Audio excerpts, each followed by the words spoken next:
right. So good morning, everyone. Well, I still count 11 as good morning. So good morning, everybody. um, so glad that everyone has joined us today. And today, with our Party for Purpose, we are talking about pressing through the pandemics, and the pandemics being COVID and also the um, the racial uh, the, the racial issues that we are currently facing in our nation and the inequality. Um, and as I believe you all know, but I'll share a little bit. Party with Purpose is a part of my group B.O.L.D, which stands for Beautiful, Outstanding Ladies of Destiny. And I created the group as a place to share encouragement and inspiration to ladies. And it is now branching out into events where I hope that we can facilitate encouragement and inspiration as well as growth within ourselves and helping others to grow, as well as networking.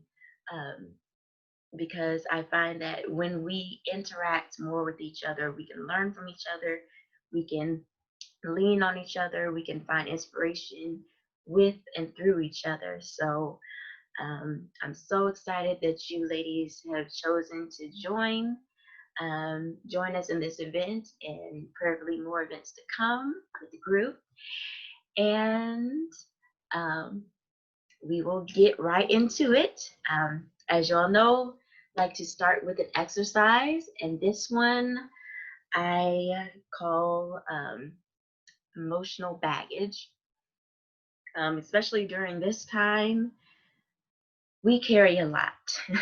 We all here right now are Black women, and as such, as women, we are carriers in general. As Black women, we have a lot to carry, um, and it gets heavy. However, uh, it is possible and necessary sometimes to lay down those burdens. So, with this exercise, we'll start with our breathing. So, either sitting up or laying down, just close your eyes and take a few deep breaths with me. Deep breath in, hold it, and out. And deep breath in,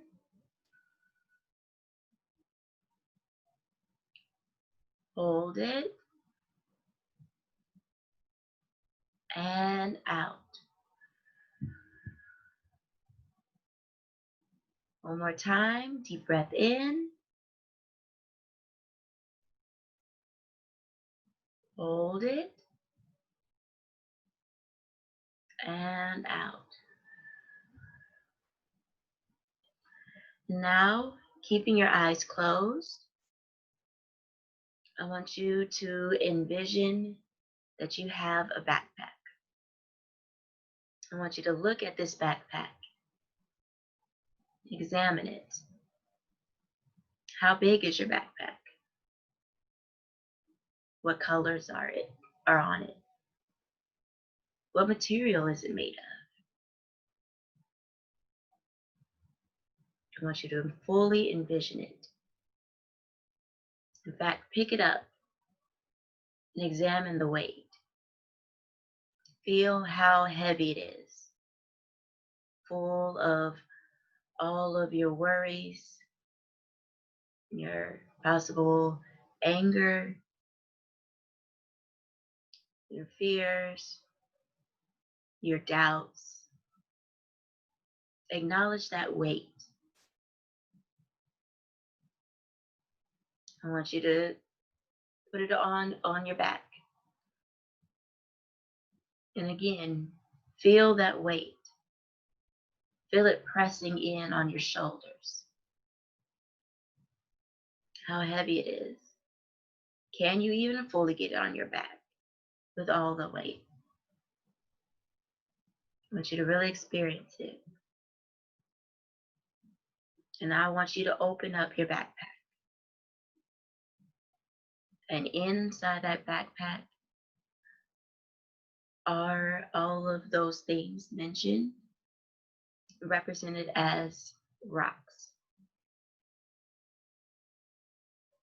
I want you to pick out one of those rocks and set it down. And pick out another and set it down. As you're doing this, keep breathing. As you breathe in, pick up a rock, breathe out, and set it down. Pick up another, breathing in, and set it down.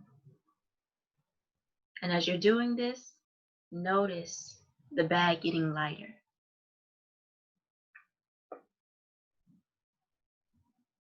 Notice as you're laying down your burdens, how the load is lightening off of you. Pick up another and set it down. Notice how the weight is becoming more manageable. Continue to lay down your burdens.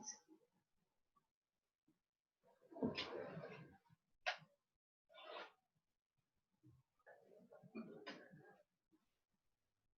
right.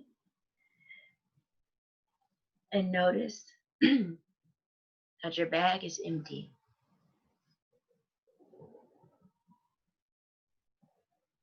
And how light you now feel. And how relieved that lightness feels. Take a deep breath in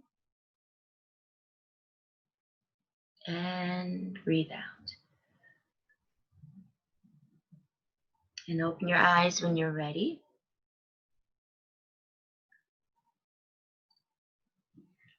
And let me know how you're feeling, either through the video or the chat. How did doing that exercise feel? How do you feel afterwards?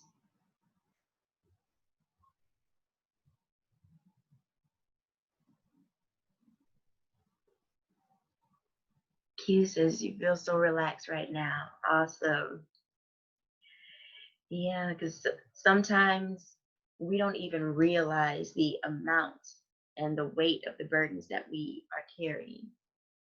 B. Marie, you say you're feeling light as a feather. Awesome. Yeah, so I definitely encourage you to, even if not the full exercise, at times when you are feeling stressed or restricted throughout the week, just take a few moments and envision yourself laying down those burdens, laying down those worries. DeJanee, you feel relaxed? Awesome. Yeah, laying down those things. And as you're laying down those weights, I encourage you to pick up encouragement, pick up laughs, pick up joy in its place. Because you now have that free backpack, right? Why not fill it up with all the great things that you want in your life? All right, so we will now continue on and have one of our lovely speakers join us on the stage. I like to say that even though we're at home. But joining us on the stage will be DeJanee White. And DeJanee is 29 years old. She was born and raised in Illinois and moved to Kentucky after graduating high school to further her education. She was offered a track scholarship at Kentucky State University, and she graduated in 2014 with a BA in criminal justice.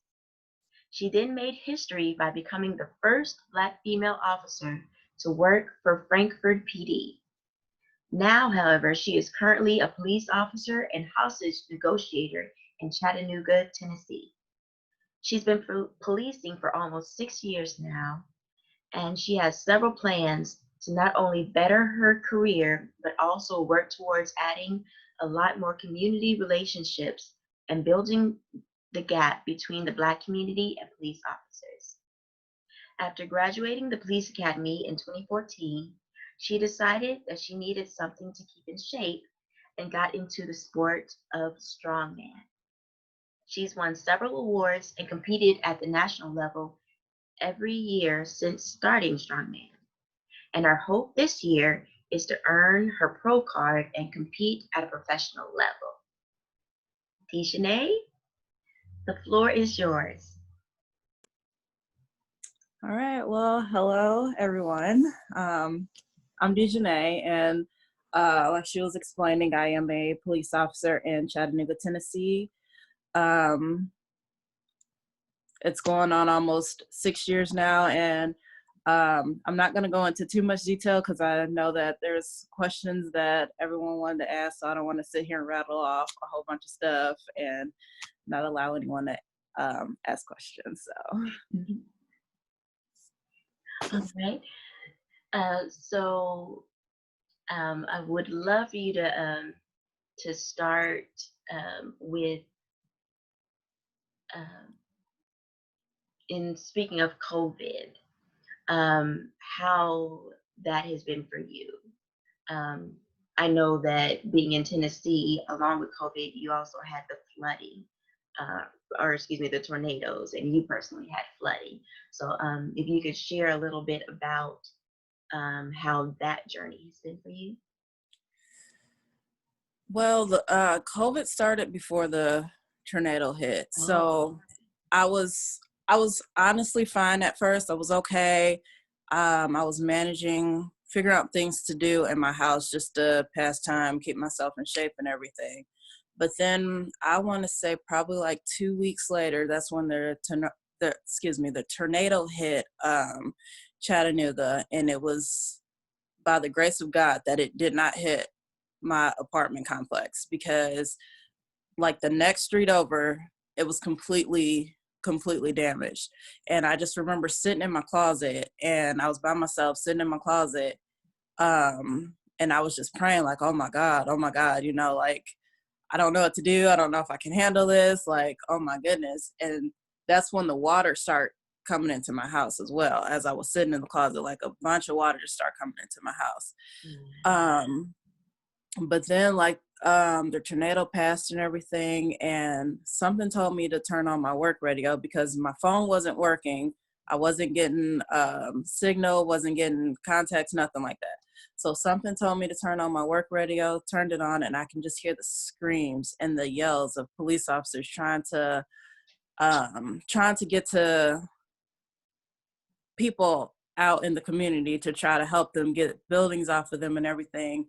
And then I also hear like different police officers getting on the radio yelling that their house been hit, they can't find their child, they can't find their husband because the buildings are so damaged. So I end up putting on my uniform because I was like, I can't sit in the house. One, it's flooded, and then two, like the community needs me. So I put on my uniform and I got out there, and the pouring down rain, getting buildings and debris and everything off of people, trying to help them find their family members and everything. And I believe, I want to say I was out there for about 6 hours. Then they told us to go home, get some rest. I went home, got like 2 hours of sleep, came back out. I think it was like 11 o'clock in the morning when I came back out, started helping some more, and then went to shift. And my normal shift is it's 3 to 1, 3 p.m. to 1 a.m. So it's been long days, and that's how it was for about 2 to 3 weeks, where I was getting up, going out, helping people and everything. And then it really didn't hit me, like the depression really didn't hit me until afterwards, when I was finally able to just sit down and like was like, oh my goodness, like that's when I really was like, wow, like all of this is going on and we can't leave the house. I can't travel anywhere because we're on lockdown. So that's when everything really, really started to hit, and I just like slipped into a depression. Mm. And I know that depression looks so many different ways. Um, I personally battled with depression from middle school to a few years ago, honestly. And but I didn't recognize it as depression until my adulthood. So, can you share about what that depression looked like for you and how you recognized it? Um, it was pretty much um, my attitude changed. And it wasn't on purpose, but like I noticed when I went to work, like I wasn't taking my attitude out on people on the streets, but like the way that I interacted with my coworkers, that changed. And I stayed like I didn't clean up. Like the only thing that I really cleaned up was like my kitchen and my bathroom because I have to have those two clean. But I didn't clean up. I really couldn't like get up really. I was so tired. I would sleep. It wasn't really sleep, it was off and on, but I would sleep up until the very last minute, and then I'll put on my uniform and I would go to work. And then I would just do all of that all over again.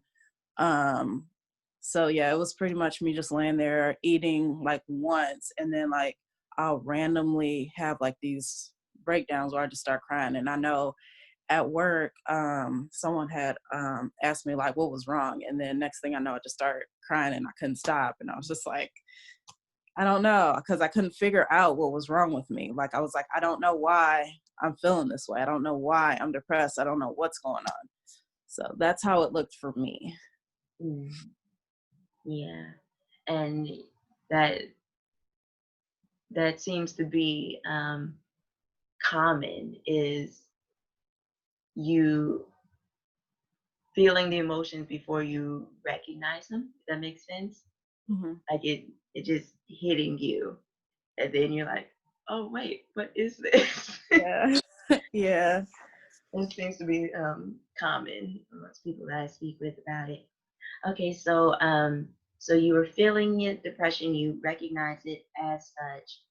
Um, how have you been able to press through the depression? One is with it starting there, and two, coming into now with everything happening with the racial injustices and the divide that's growing between um, the Black communities and communities in general, and and the police. Like, has that affected it in any way? Like, how are you managing through? Um, I'm managing. It's honestly extremely difficult. Um, I'm getting out more, which is good because sitting in the house, it just brings so much, just so many different emotions sitting in the house. So I'm getting out more, which is good. But like I said, when things happen back to back to back to back, it just starts to take a toll on you. And then like I'm a black female, and I'm a black police officer.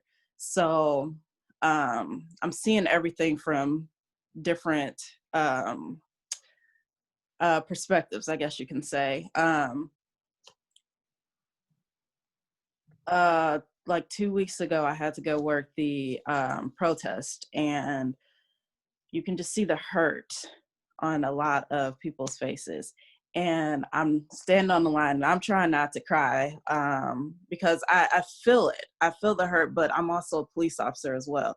So I have just different emotions going through my head. And then we're getting death threats. We have people saying F the police and all this other stuff. So you're just getting all these emotions. And I'm, like I said, I'm standing there and I'm like, okay, just keep it cool, keep it cool. I really didn't get a whole lot of negative thrown at me though. So that was one good thing. When I was on the line, like I had a lot of guys was like sister, I see you out here, I see you out here, and I thank you for that. But then on the other hand, there was times where it was like, you know what,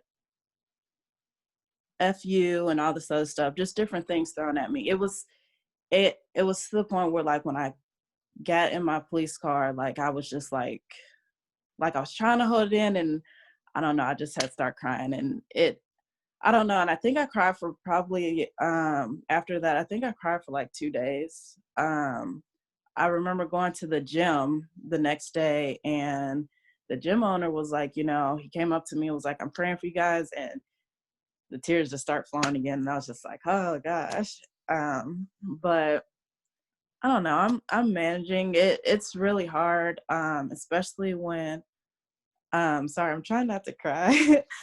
um It's okay. We understand this. This time is hard for all of us. So if you gotta let it go, just let it go. but I'm for a good cry. It's very cleansing.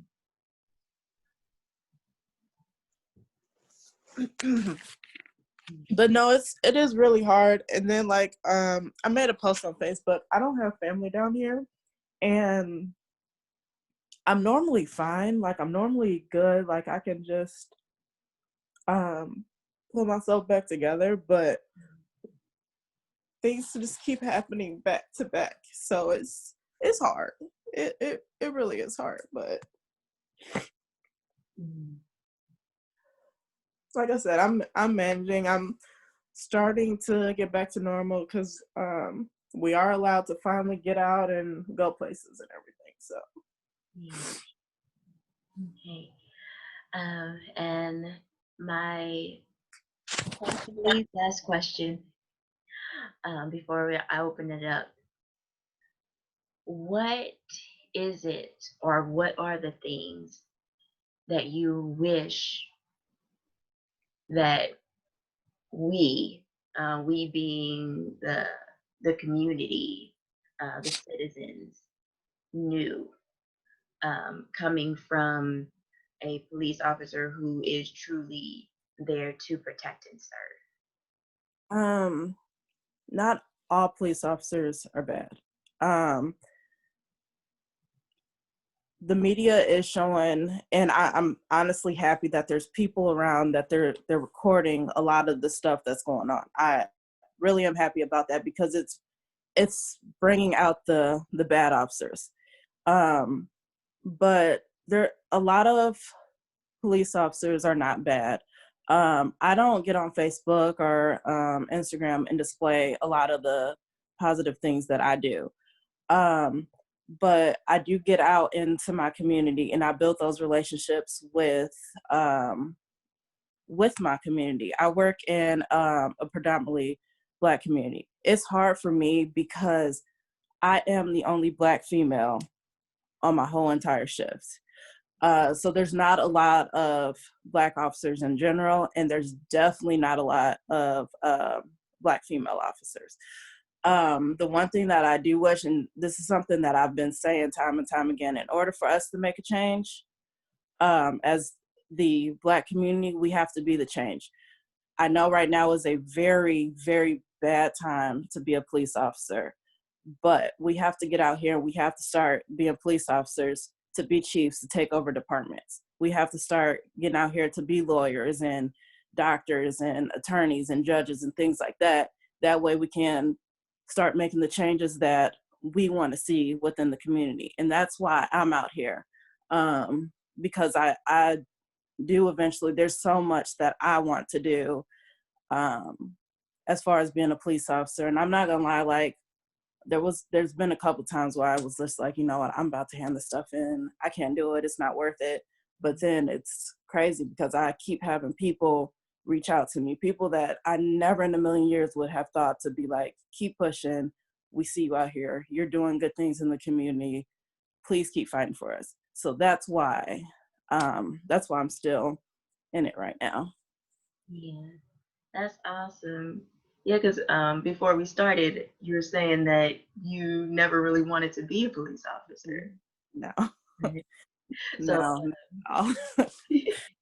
Yeah, so can you share about share some more about that and um, what it was that caused you to say, okay, I'll do this, because you share that it's the people, the encouragement of others, and the desire to want to be the change that's caused you to stay. But what caused you to say, okay, I will do it when eventually you want to? I think because I had these big dreams. I was like, oh, I'm gonna go to the Olympics. I'm gonna be this huge track star. Yeah, no, that that didn't happen. So, like I said, my last department that I worked for, they were like, oh, you should apply, and I scored in the top 5.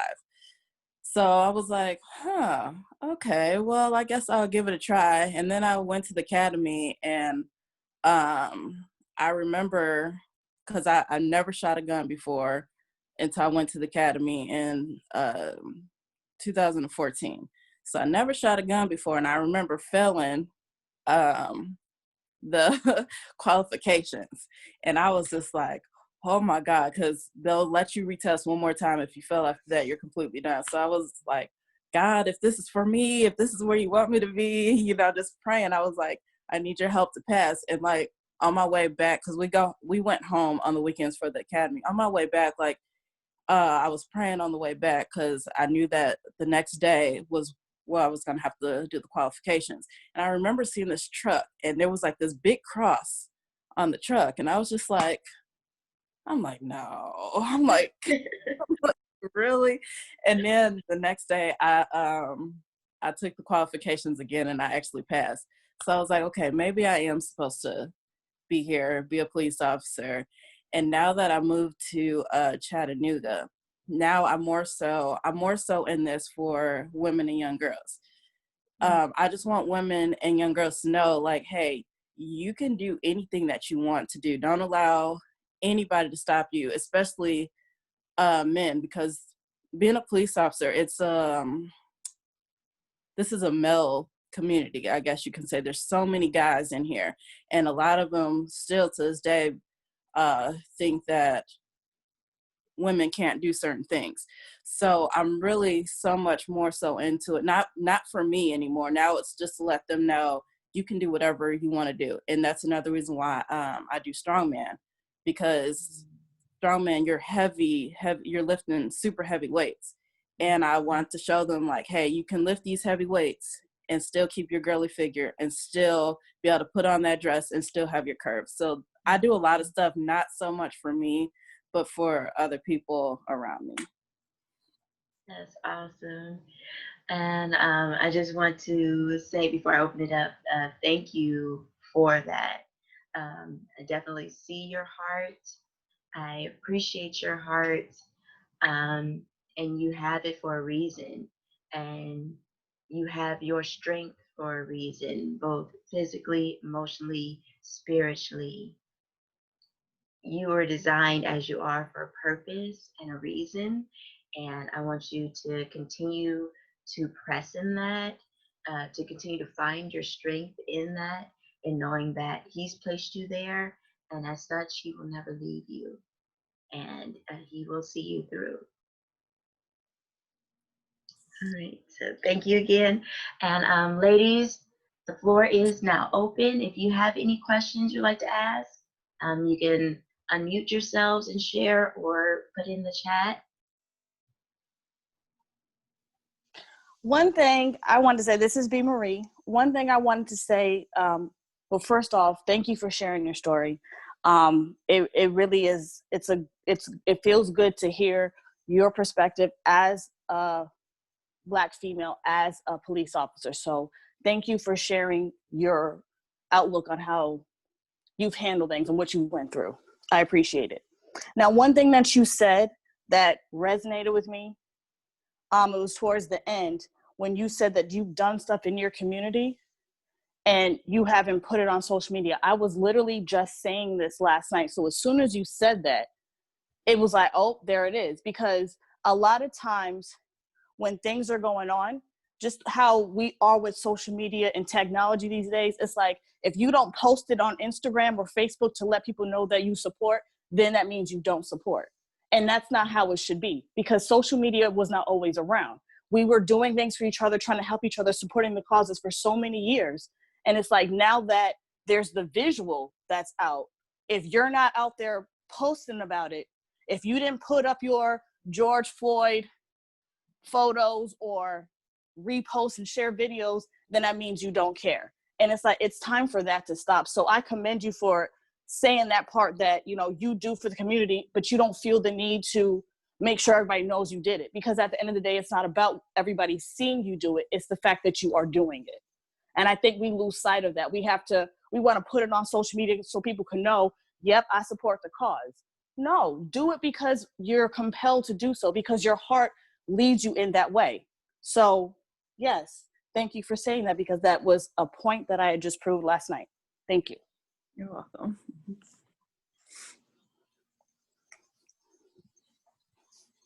DeJanee, I just want to say man, your story is powerful. I think it's just incredible.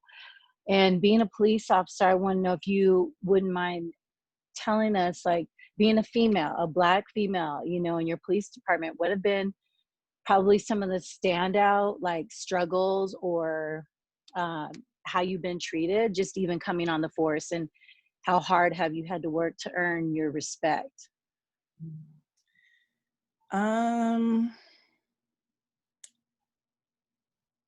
Let's see. Well, I know with me, I feel like I get singled out a lot of times. I have been, and I don't want to go into too much detail because I really can't, but I have been singled out. I have been called lazy. I have been labeled as the angry Black woman, because the way I talk, like, my voice is just, I can keep my voice exactly the same. So, and then I would not allow anyone to sit here and talk to me any kind of way. I don't care what your rank is. I will always say something. And I know that when I was called lazy, this supervisor did not tell me this. He went and told another member that worked with me, another officer. So I called him, and this is just the type of person that I am. I called him and I confronted him about it, because I was just like, that's very unprofessional, because you're a supervisor and you're supposed to, instead of going to talk to someone else on my team, you need to talk to me.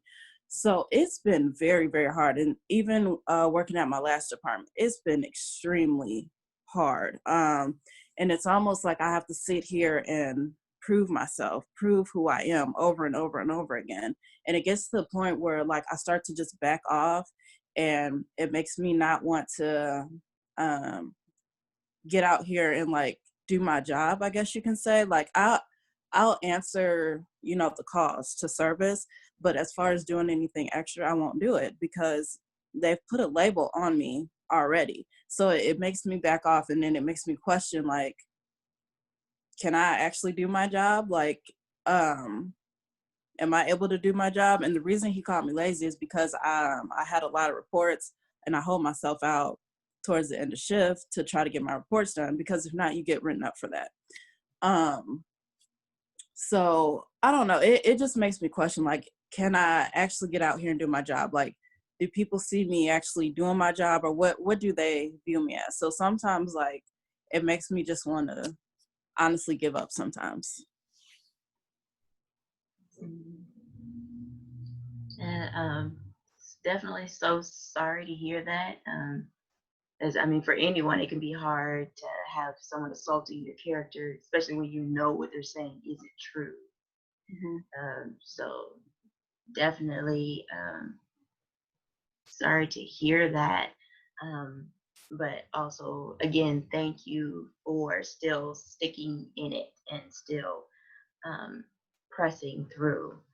And even if it's just here and there, people really seeing you for you and your efforts. Um, I hope that it is still worth it, because when we allow our lights to shine, it helps others to shine brighter. So I just want to give you a little bit more encouragement to continue and stay in it, and thank you for that. Yeah. And you said something else that resonated with me, being a Black female, and it's the angry Black woman comment. I'm like, I don't understand why there has to be such a negative connotation when it comes to being a Black woman and angry. It's like, oh, it's an angry Black woman. Mm-hmm. But it's the fact that there's something that has upset me. I happen to be Black. Why is it looked down upon for me to be angry? You could be a white person and be an angry white woman, or an angry Black man. But it's like being angry as a Black woman is so frowned upon. It's like at the top of the totem pole of the types of people that are angry. And I'm like, I don't understand, how did that become so negative when at the end of the day, it's not just me ranting and going off. There is something legitimate that has upset me, or I've been done wronged in some type of way, and I'm angry and I'm voicing my opinion. And so I've never understood how that has gotten to that point where, and I mean, I get so offended if someone says that. And I'm like, why is that such a bad thing? Like, because I'm Black and I'm a woman, I can't be mad. I gotta be on my P's and Q's and just never have a moment where I become vulnerable. Right. And I'm hurt. Like, that's not fair. I'm human. Just because I'm Black and I'm a woman, I'm still human. I have these emotions. I have these feelings. I can express myself. So, yeah, that's all I had to say. Sorry, I'm trying to clean up my house. And so I'm coming in and out, and I'm listening, but I'm like running all around trying to get everything together. So, but yes, that's my 2 cents on that part.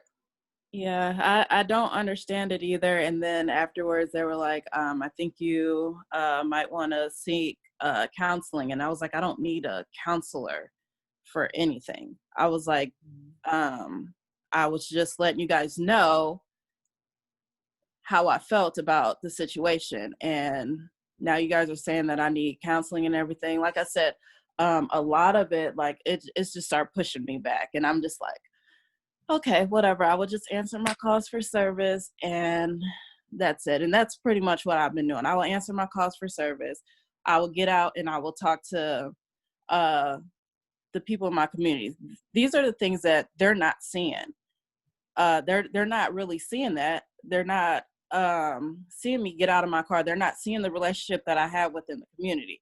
So a lot of it drives me crazy. And I'm just like, Lord, just give me the strength. Every day I have to like ask God to give me the strength, because I'm just like, what is it going to be today? So, okay, I'm good. Right. It's like I said, if no one saw you do it, then it didn't happen. Mm-hmm. And it shouldn't be like that. Like, you should be able to accomplish things in your career. You've accomplished a lot, and you should be able to feel good about what you have accomplished without people trying to make you feel like, oh, you're lazy because you won't do this, or oh, you're the angry Black woman because you got mad. It shouldn't be that way. And it takes away the rewarding feeling that you have for accomplishing things. It makes you feel like, well, dang, what did I do all this for? If and at the end of the day, you don't have to feel like, yes, everybody praise me because I did this and I did that. But you also don't want to have the negativity that comes with it either, because it's like, no, you don't have to bow down to me and praise me every single day, but you also don't need to be tearing me down and making me feel like I'm not worth anything and that I'm lazy and I'm not doing what I'm supposed to do. Right. So it's a two-way street. Like, recognize that I'm doing what I need to do, and if there's something that you need me to improve on, let me know. Just like in the situation where your supervisor unprofessionally went to another person, your coworker, and said something, yes, that was totally unprofessional. Like, you should not be talking about me to, you're above us. Like, you should not be talking to anybody on my level about me. Come to me with that. Right. But now that I'm upset about it, I'm just the angry Black woman. I have to take my anger out and do it in a very calm way, so you don't associate that with me. It's just a whole bunch of stuff that, and it's like you have it double time, because I feel like Black women, in a sense, do have to deal with some of the most stuff. We have to be the strongest. And so for you to have to be the strong Black woman, and then you're being a police officer, it's like you have double-headed sword coming at you, and you got to be sitting here doing all these Mortal Kombat moves, trying to duck and dodge everything just to, make it. Right. And of course it could be a lot. Of course you are going to be depressed. Of course you're going to have these feelings where you feel like, what am I doing? I can't do this. So that's all normal. And again, I commend you for being able to push through it. And you don't have to have everything figured out, because the way life works, it's every day, it's a new day, and we have to just figure out, okay, how do I get through this day? And so there's no answers, there's no rules to anything, there's no map how to do it. You just have to do it the best way that you can. And I think you're doing that. So thank you. You're welcome. Yes. And I would also add that I think statistically, it has been shown that Black women are the most educated, the ones seeking the most education. Throughout history, you hear about all the Black women who have either trailblazed or been the backbone to a trailblazer. Like, they know our power, they know our strength. And personally, I feel that many people who do tear down Black women recognize that, and they try to tear down in fear of you rising above them, of you fully taking full account of your power and utilizing it against them. And then there's also a large population of those who don't have encounters or don't have enough encounters with Black women, and are therefore informed by the stereotypes that they see in the media and the negative representations that we see through these reality TV shows. I would stay off that soapbox because that's a big one. But yeah, they find their information and their knowledge about Black people, and especially Black women, through those stereotypes. So they want you to stay in your place of either being the vixen or the mammy, which has been instituted since way before we got here. But it's beautiful to see people like you, DeJanee, and like you, Q, and B. Marie and Mia, and who are out here doing things, being a light, being a different standard, being your own standard. And also, as believers, following the light of God. And for me, honestly, I don't get the mad Black woman stereotype a lot. And I know that personally, I am like an even kilter type person. I am my father's daughter to the core. I don't let a lot bother me. And even stuff, the way that I see things, sometimes I see people trying to get under my skin, and I'm just bullheaded, and I'm like, I'm not even gonna let you do it. Like, we're just gonna sit here. And that's just me. But knowing that I'm just like even kiltered when I do hear that mad Black woman stereotype, I do recognize it as a stereotype, and as you trying to project something else onto me other than what I know to be my character, other than who I know God has called me to be and who has made me to be, and the character that I know that I exude. So I try not to, and I encourage you ladies as well to not let that get under your skin. And I know it's hard, DeJanee, because you have it coming at you like full force, like all day, every day. But I encourage you to, in those times when it does feel really rough, really turn your eyes back to him. Know who he has made you, who he has called you to be, and who you are presenting yourself to him as. Because at the end of the day, that's all that matters. He's all that matters. His approval is all that matters. So, and in you living your life pleasing to him and doing what you know he has called you to do, he will see you through. He promised that he will keep you safe. He promised that um, you will, what is that? He'll set a place for you in the midst of your enemies, and that he'll cause them to fall into their traps they set for you. So I encourage you to really own that and walk in that and stand on that, and let that trivial stuff that they try to do just be that and their issue, and don't adopt it as your own. And same to you too, B. Marie. All right. So do we have any other questions, comments? Sorry, I missed what you said just now. My bad. What'd you say? The whole thing, or No. No. No, I heard it. Just the comment where you said B. Marie. oh, I'll say you too. Oh, thank you. Like, yes, ma'am, start from the very top. I missed all of that. No, sorry. All right. Okay, so we don't have any more questions. Thank you again, DeJanee. And we will have our next speaker to the stage, Miss Q Nellum.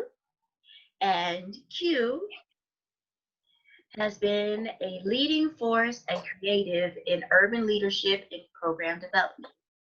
She is an educator, mentor, trainer, visionary, and speaker in business, education, and nonprofit sectors for over 24 years now.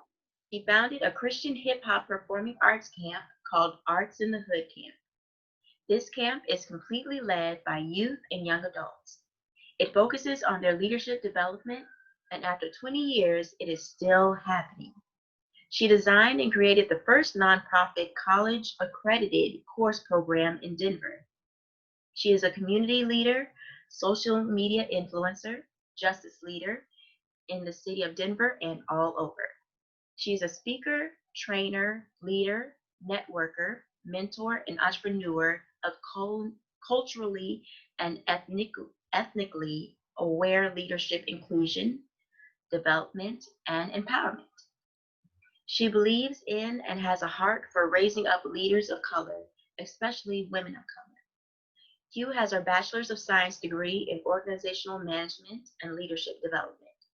She also has her certificates in Biblical Studies and Pastoral Theology.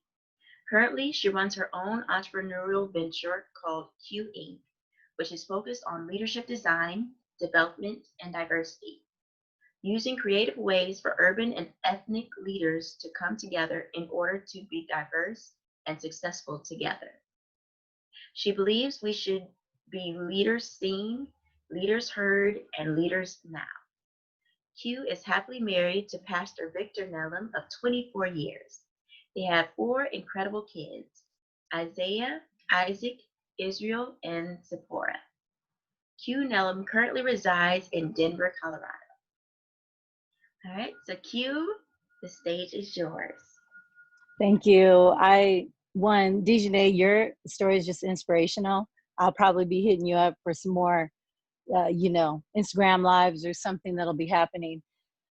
I just want to say, first of all, ladies, that some of the issues in the mad Black woman, or, that stereotype is not, I actually have gotten that stereotype for so much. So being a lighter skinned Black woman, and in a city that's predominantly white and then Latino, and I mean, the Black population is probably about this percent out here, it has been a difficult struggle. And for all the issues of systemic racism and injustice that DeJanee talked about in the police department, that happens everywhere. In Christian nonprofit, in corporate, in the business world, in educational institutions.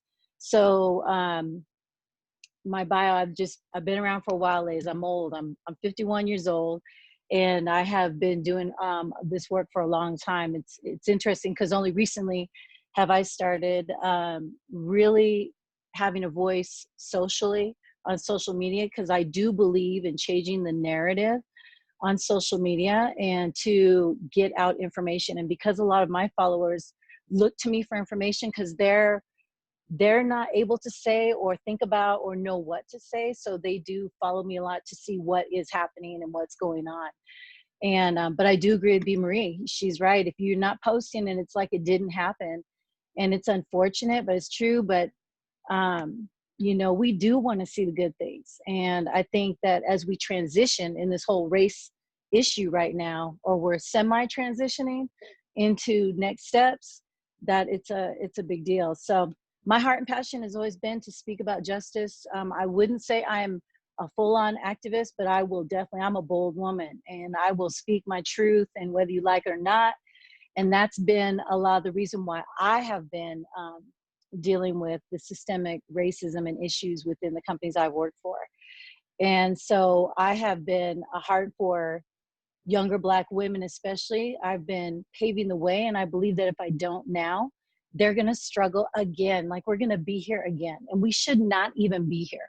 Like, we shouldn't have to have a Black Lives Matter movement. We shouldn't even have to have these groups, right, at all. That this should be a no-brainer that we are equal. And we bring gifts, talents, and skills to the table. And so, yeah, I've been told many times that I've been too bold, or I need to tone down what I say, or I should change my tone of voice because I am that female that's going to go high pitch, or I'm going to go low, or I'm going to go loud, or I'm going to be quiet, because I am passionate about what and who I am. And that leadership is not only seen and taught, but it is received. It has to be received. And so I just really have a huge passion for raising up other leaders and what that looks like, and especially diversity working. Like, even working with the police department. DeJanee has changed my view on the police. I've had bad experiences myself growing up. Grew up with a lot of racism as a child, and all the way just even into my adulthood, believe it or not.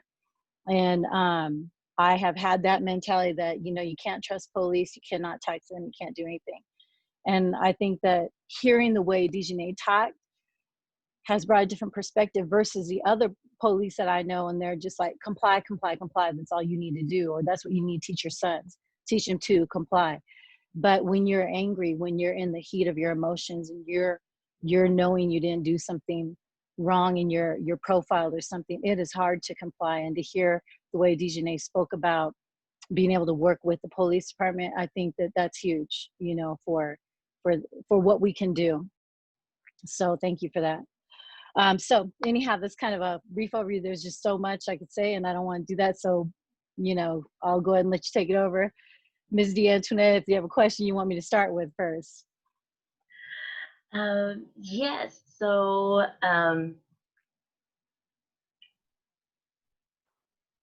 where do we start? There is so much. So we can start with what it is that you are doing in community now, and what has sparked that for you. Yep. So I previously, before I started just doing my business full time, I was working with a national Christian nonprofit that focused a lot on social justice issues. What I started to discover was that a lot of the issues that we talked about were not happening within the staff. And so I typically have always been the only Black person on staff. And it has been interesting as you work, because most nonprofits or most organizations are run by white leaders, and mainly male whites. And so they'll put get their quota, where they'll hire maybe one Black female, one Latina, you know, to make sure that you are noted as diverse. And so what happened was I got tired of giving away my ideas, my passions, my visions to other people, and never getting credit for it, quite honestly, never getting recognized for it, never getting asked to be at the table, never getting asked to go into executive leadership. And I spent 22 years dealing with that, being that female that's like, okay, I'm just going to kick back and I'll figure out another way to be seen here, or I will figure out another system to develop that's going to help spotlight, you know, the Black women and the Black men that are on staff or something. And I realized it felt like an impossible task, pretty much.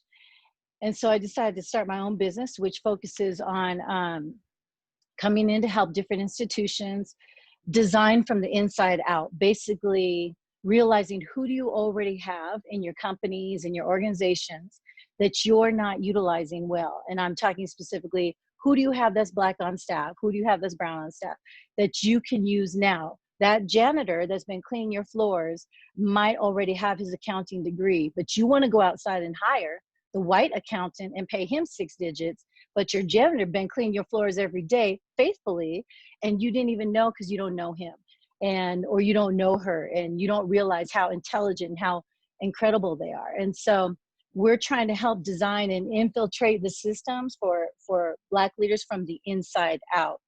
And just consulting and working with people, helping them to design programs or workshops or conferences, whatever the design system could look like. That's when I finally said, I'm going to start something else that will help reach every different institution, because it's not just a police department. It is education. It's in criminal justice. It is in our social systems. Our systems are so jacked up right now that we just kind of make do with what we got. And I got tired of tweaking everything from white leaders to make it fit for Black communities, even down to my curriculum when I was an educator and teaching in high school. And I have a lot of young women who look to me for leadership, and they're asking, you know, why do we always have to do it this way? How come we have to dress this way? How come we have to talk this way? How come we have to act a certain way? And after the frustration for years is you realize that we are the way we are because the systems that have been put in place were set up by white society. And because of that, now that we're finally raging out, for lack of better ways to say it, it's almost like, listen, white world, we're here, we've been here. You know that because you've been using our services, you've been using our labor, you've been making money off the backs of us, and you know it, and yet we still don't get paid equal. And don't be a Black woman. I mean, a Black man will get paid more than a Black woman. And, but even still, we're not making the same dollar they're making. And so I said, let's try to work together now and help them open their eyes to see who's already there, who's in your church already, who is already in your nonprofit, who's already in your administration staff at the school that you are totally and completely overlooking. And so I decided to come out and work on that. And in the process, joined the social media influencer world and began voicing it, talking about it, letting people know, you know, that we're qualified, you know, and that we're here. And I think the value of social media has been a huge dynamic for Black businesses, for a lot of us. I wouldn't have met you, you know, if I wasn't on social media. And I wouldn't have met DeJanee and B.Marie and Mia on here. Like, it's amazing because in Denver, it's hard to hang out with my sisters out here. We don't have one concentrated Black neighborhood out here. We're all kind of all over. And with lockdown, we just don't get time together either. So this has been a blessing. So yeah, that's kind of why I'm doing a lot of the work that I'm doing now and speaking out about it. That's awesome. And with what you said last about being spread out, that reminds me of a thought that I had. I shared it in my last IG post, but I wanted to say it now and ask a question from there. So my thought was, Corona showed us how much we need each other, and the racial injustice is showing us how far we still have to go to reach complete unity. Yeah. So, in hearing that, what thoughts does that bring to I saw that post. I think I'm pretty sure I liked it and reposted it. And I want to say this: Corona has brought us. I think that Corona, the blessings of it is it brought us closer to be able to communicate with people across the world. mind? I will say that the racial injustice journey is long. The protests are just, they're gonna die out soon when everybody realizes I gotta go to work and get my paycheck, you know, if you have a job still. That we're on a journey that's going to last for a while because and I'm sure that Dr. Martin Luther King was, you know, hoping that we wouldn't be back here again, right? That the fight then wouldn't bring us to where we're at now. But because we are, that journey alone, his daughter is on Twitter all the time, Bernice, you know, Dr. Bernice King, I love her. And she's talking about that journey lasted 4 years. And then obviously it didn't end up in the best situation for her father, but the message still kind of got watered down over time, right? And now it's like, here we are again. The question is for all of us is how long are we willing to take the journey? Are we willing to step up to continue? When will DeJanee get so tired that, you know, she's like, forget it. I'm throwing in my badge. I'm everything. When we need a DeJanee there, we need to know that she brings people like me hope, that she's in that system. And so I would just say that the racial injustice journey, it is a long, hard battle. And we're just starting to get there because you're seeing more messages come out that are negative and positive. And it's almost like with the social media, you're getting inundated. I fact check now. I'm like, I got to go to the source when I repost, and I'm on there a lot and I post a lot. So I'm like clicking, I'm Googling. I just want to make sure that I'm not, somebody ain't trying to call me out for like, you know, that was not true Right. when you're posting it, you know, and because I've seen those conversations. But we have a long journey to go. And I think we have to utilize social media and change the narrative to really continue this journey together. Yeah. And I want to ask about that because I saw a video where they were talking about the boycotts. E.T. the hip hop preacher was talking about the boycotts and how in today's society, especially this popcorn society we're in, we want everything, you know, we want change, we want it now, and we do. We want it now, but we also have to be mindful that it will take time and have to be committed to it. And I think that was his overarching theme, was how committed will you be to it? Because the bus boycotts, though, you know, we see the snapshots now, which make us think, you know, they protested and it happened, and it did, but it took over a year.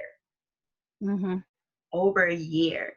They committed to the boycott process for over a year. How committed will we be?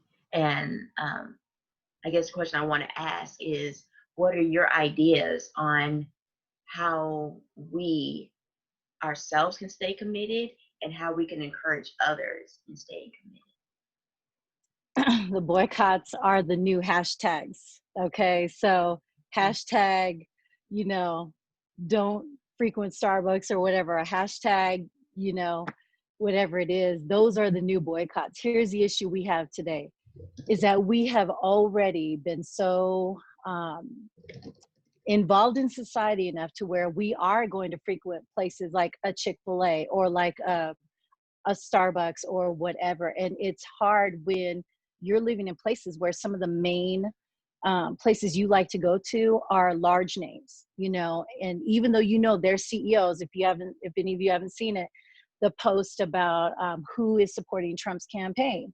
A lot of CEOs, personally, I guess, of some of these major companies that we love to frequent are supporting this campaign of a president right now that a lot of people are definitely not into at the moment. The problem I think we're going to run into is that how long can we resist not going to, I'm sorry, I'm using Chick-fil-A as an example, because my girl and I were just talking about this yesterday. She's like, I might have to turn a blind eye to Chick-fil-A because, that chicken is like, it's good.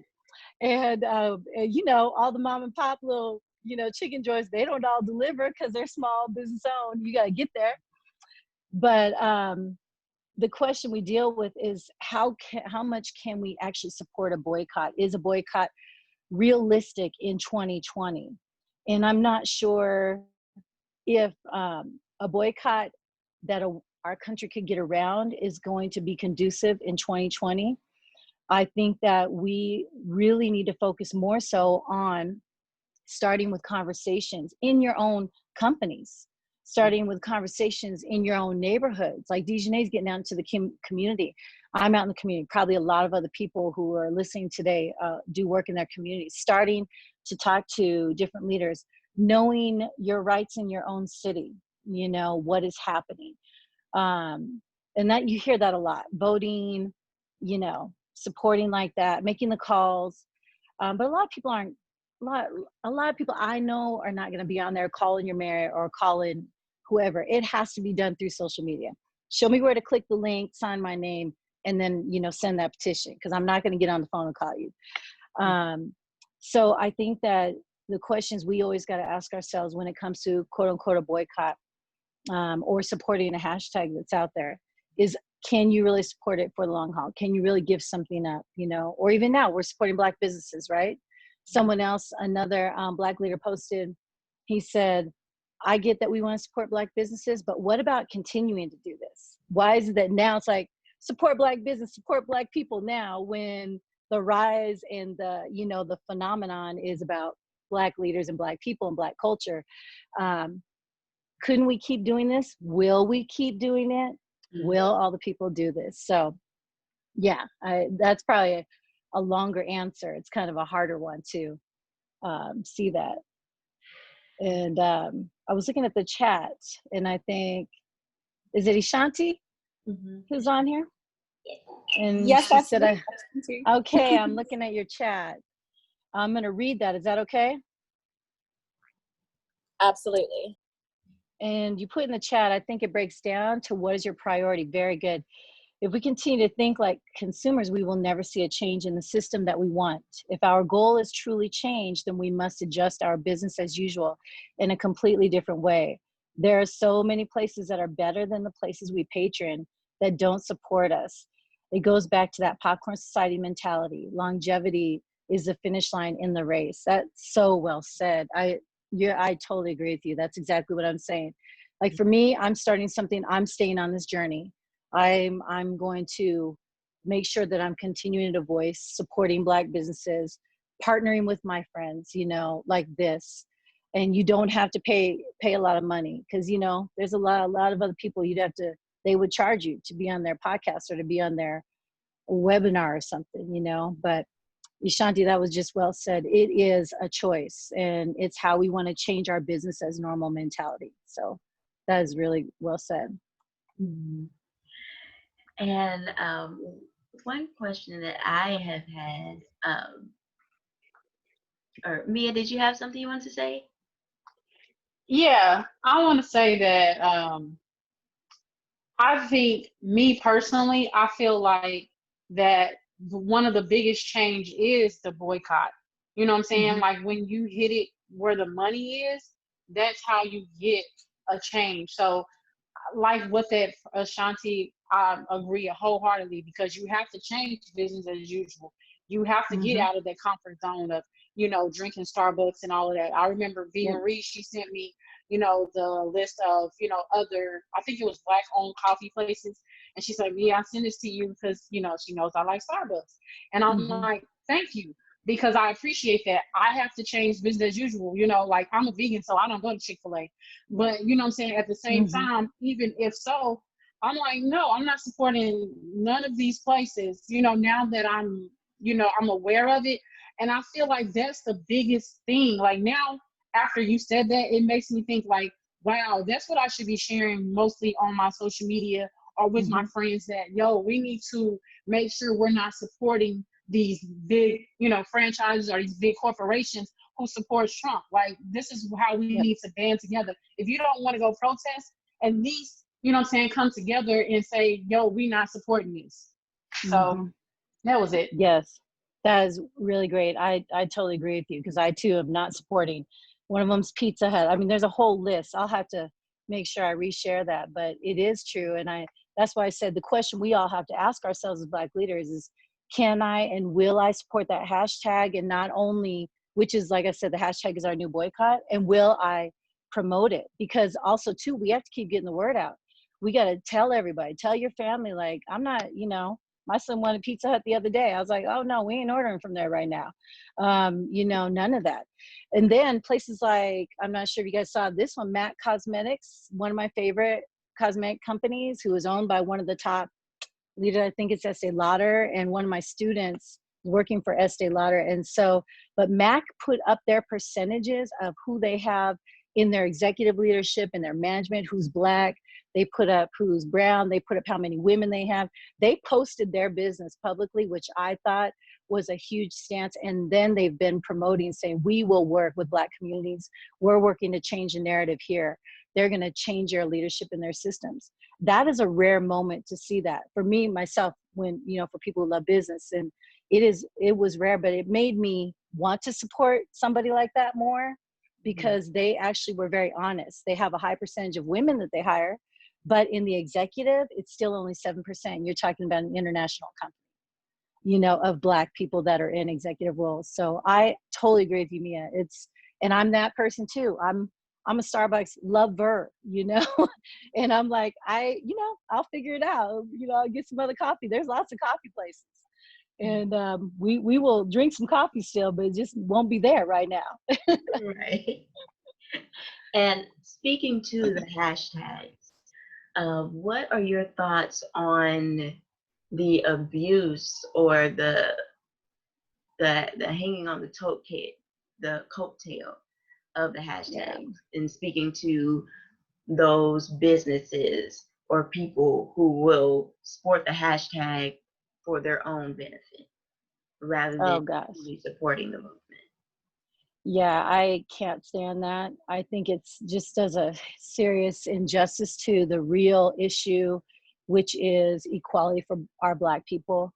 And I hate that that's out there. And that's why I tell everybody, you got to research, which is why I'll go out of my way to go find the information and to verify it. You also got to look at the information you're looking at. Was it from 2015 or is it current 2020?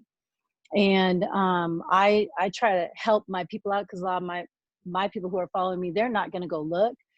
But I think it's horrible because they will do this. And you saw it in the protests where people are getting model shots of Black Lives Matter, and they're out there just taking shots and leaving from the protest. And it was just like, this stuff was just infuriating. It just made, there was a whole community of people just started slamming people online on social media about that. But people got to be careful. We have to be careful, because also too with our Black owned businesses is there is a new group of Black leaders who are posting about the Blacks for Trump, for that group, and coming in, and you'll see a lot of things are going to go against what a lot of the Black community is trying to do now, which is support each other. And so there are just so many different messages coming from everybody, even within our Black community. And so that's going to be huge. That one, follow the hashtag, look at it. Don't just trust it. It might sound good. It might be the best hashtag you saw, but please don't just post it if you don't know what it is. And like the defund police, I haven't jumped on the bandwagon. I hate to say that, but part of it is because I think that we should be working with our police departments and not, if someone's robbing my house, who's gonna come and help me out? Not my neighbors ain't, who's gonna protect us, what am I gonna do? If I try and protect, I'm probably going to jail, and my whole family is too, so whatever, if there's a jail by then. So that's my thought on that. A lot of us are not fully supporting that hashtag, which you won't see me post that one right now. So because there are other avenues I think we have to take. But yes, I say research these boycott hashtags.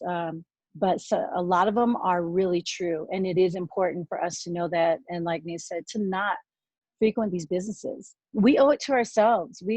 There's so many great Black owned businesses and other places and other people that we can support that we just forgot exist because of the big names out there. And the big names got the money, they got the backing, they got the support, and they can get things to your house really easy.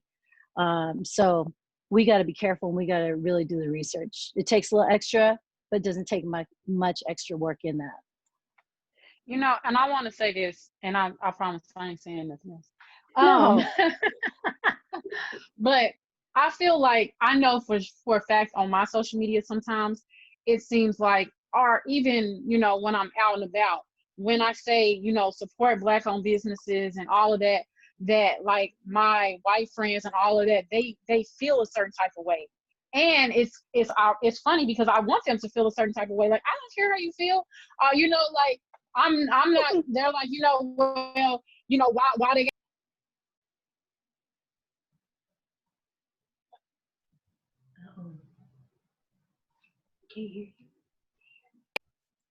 I'm sorry. I got a call. But Okay. you know, like I feel like I get so frustrated when, you know what I'm saying, like when white people and stuff be like, why are you, you know, only posting to support Black owned businesses? And they take it so personally, and most of them don't even have a business. You know what I mean? Like, you mad that I'm putting, you know, support Black owned business. You don't even have a business. You don't even know how to, what are you, go sit down. I'm not supporting you, you know, like, who cares? You know, like, I'm just like, and I feel like some of my friends may be in the same boat where, you know what I'm saying, they have a lot of people around them to where they don't feel comfortable saying, I want to support Black owned businesses. They don't want to post it because of these same people that may be their boss. You know what I'm saying? Because I know that my boss follows me on Instagram. I don't know why. I'll be like, stop looking at my stories. You know, like, but, you know, they nosy, whatever. So I feel like, you know, a lot of people are afraid to put boycott this or, you know, support this because they know their employers are looking at their social media pages. And it makes them uncomfortable. But at some point, we have to be like, hey, you know, you got to speak your truth. You know what I'm saying? You have to be your, like you said, you have to be that change. You have to understand that it's bigger than just that. So that was it. I'm not talking no more.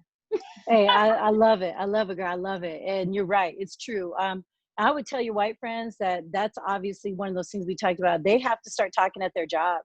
They need, because for instance, what if they get fired because they posted in support of Black Lives Matter? Or what if they get, you know, the next person, the white person next to them gets a raise and they don't because they're supporting a Black owned business? They have to have these conversations. I think for you, Mia, you probably need to talk to your friends about how to talk about it and how to confront it if they want to.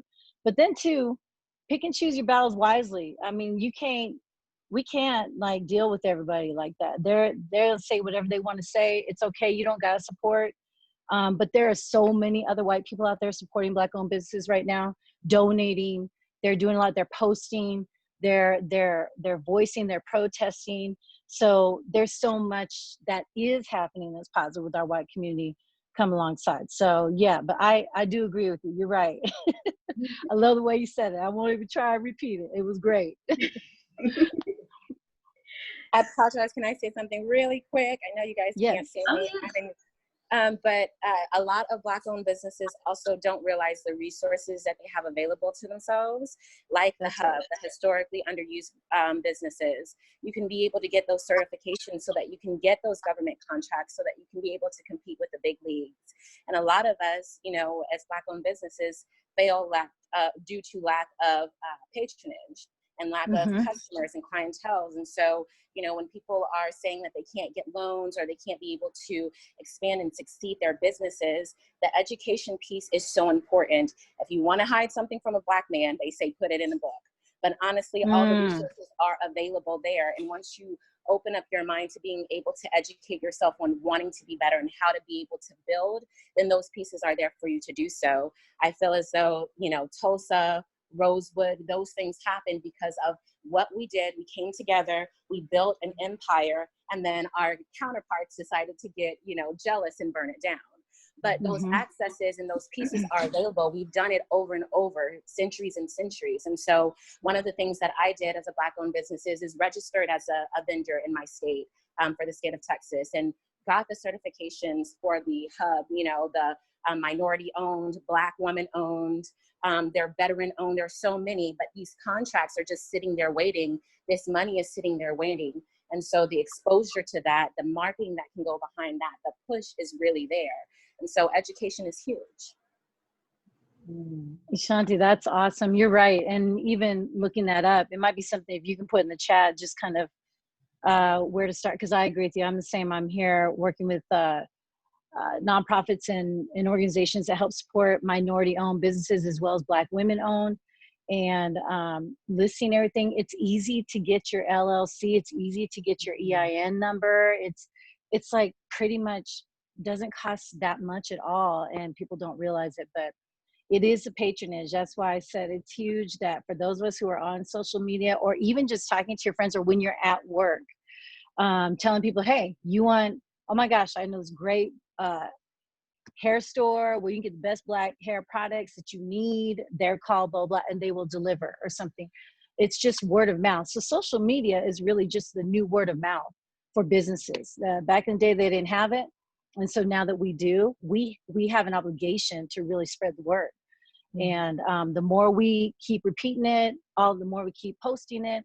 You can be sick of me all day long. Just don't, like me, say, you don't have to follow me and everything, but I'm going to keep posting, here's my business. Say, repost, retweet, whatever you got to do. So I totally agree with you.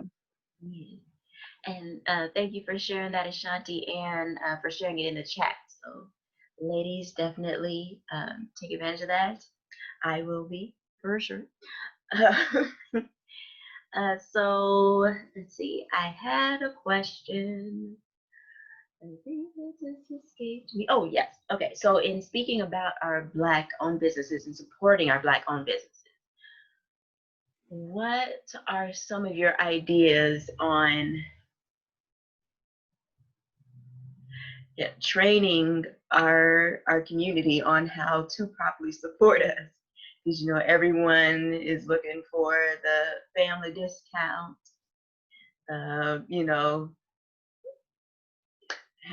How do we still, yes, I do support you, my brother, and please support me. Compensate me properly, and don't try to get discounts all the time.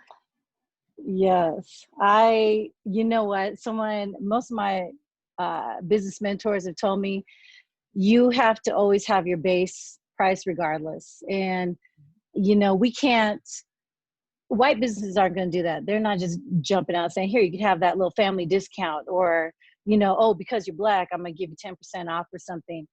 A lot of people do that just for promo only. And Ashanti, you might have some insight to this as well, but it is something where you got to have a base price and you got to stick to it. Because remember, we're valuable. What we bring to the table is extremely valuable. We got skills, and our stuff is worth it. And if you don't stand behind that and stand in it, then you're going to be able to be swayed to that discount side. I get if you want to help out somebody who may need a little extra help or whatever, or you're even using your friends they'll wear your t-shirts. I will give my friends t-shirts to wear for free. I'll buy it, they wear it to promote. So it's a matter of how you look at your business and who you are, but always have a base price and never advertise a flexible price unless you're dealing with someone who's just that genuine, they really need help. But always have a base price, because most people are looking for that. They want to know what you're charging. Is my service going to be cheaper than the other one? That's fine if you don't like it, but I will always keep a base price. And that's something I'm working on now, because I'm soft launching my business and I'm working on getting the pricing up. So that was something I was just meeting with my mentor yesterday on. Awesome. And did anyone else have anything to add or any questions? I say also know who you are, who your clientele is, who your customers are, what community that you're in, your business is in, as well. because I know for a fact that I like to support Black-owned businesses. However, like for instance, I have a friend who sells Black hair products, and she keeps going up and up in her price. And I'm like, you know what? I can't even afford to support you no more. Like I'm just being honest. I can't afford it. Your stuff is going up and up and up. And she's like, well, the cost of making my stuff is going up. I'm like, okay, I don't know if you changed it from the first, because your first batch was just fine. Like why you adding? So stuff like that does, kind of bother me. I'm like, do you realize who your clientele is? We ain't that, like, okay, middle class or lower class, we ain't, rich. I'm sorry. Like, I can't pay $50 for a bottle of oil. Like, eventually it just don't make sense. So I say also some people need to be aware of who their customers are. Like, you can't be saying, well, ain't nobody buying my stuff no more. I wonder why. Like, we have to be conscious of that. And my biggest thing with Black-owned businesses is customer service. Like, come on, you guys. Like, I will support and support and support, but your customer service still needs to be there. I don't mind paying for a certain amount of service if you're giving me good service. But you can't be, like, well, that's what it is. Excuse me, like, okay, I'm gonna leave. Like, we have to be conscious of how we treat each other. Because I've been to some Black-owned businesses that I come in and they treat me kind of funny, but then I see another person from another race come in and you like, hey, how can I help you? Oh, really? Okay. So, all of that stuff we don't talk about when we talk about supporting Black-owned businesses, but it's true, it's real. So again, I ain't saying nothing else. That was great. I'm so glad you're recording this. Go ahead, Ashanti. I just want to add to that really quickly, because that is very important, is being able to know what the value of your product is and being able to set that.